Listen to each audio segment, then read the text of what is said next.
केंद्रीय वित्त मंत्री निर्मला सीतारमण ने लगातार 8वीं बार बजट पेश किया। इस बजट से किसानों को बहुत ही ज्यादा उम्मीदें थी।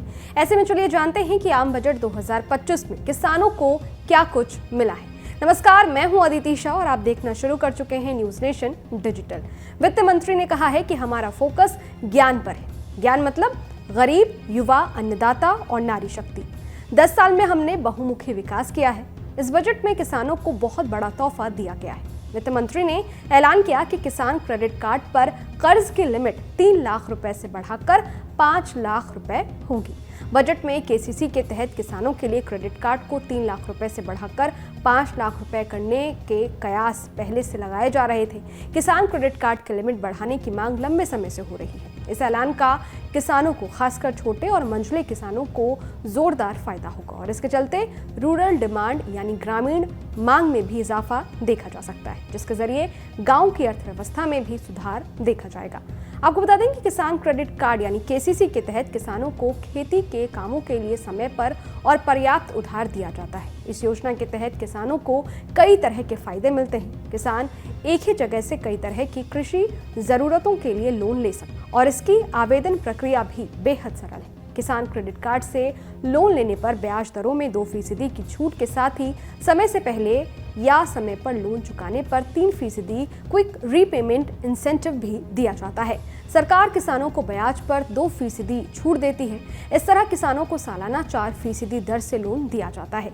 किसानों को फसल बीमा, दुर्घटना बीमा, स्वास्थ्य बीमा और परिसंपत्ति बीमा का कवर भी मिलता है। इसके अलावा वित्त मंत्री निर्मला सीतारमण ने बिहार को भी बड़ा तोहफा दिया है। वित्त मंत्री ने मखाना बोर्ड बनाने का ऐलान किया है।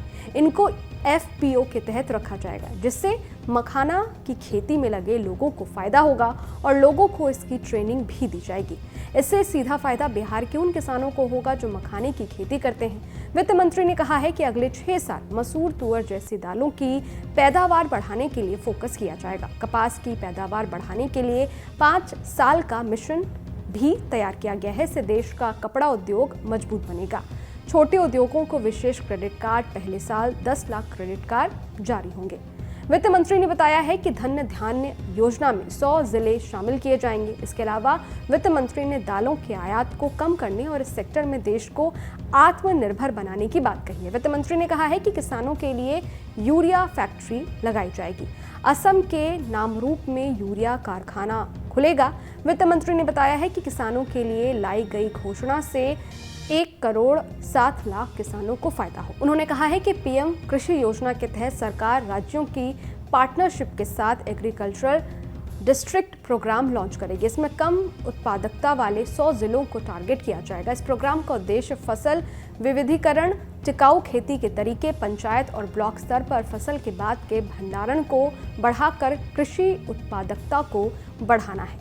इस वीडियो में फिलहाल इतना ही। ये वीडियो आपको कैसा लगा कमेंट बॉक्स में जरूर बताइएगा। बाकी देश और दुनिया की तमाम खबरों के लिए देखते रहिए न्यूज नेशन, मेरे यानी अदिति शाह के साथ। शुक्रिया। न्यूज नेशन अब व्हाट्सएप पर खबरों के ताजा अपडेट के लिए न्यूज नेशन के इस QR कोड को स्कैन करें।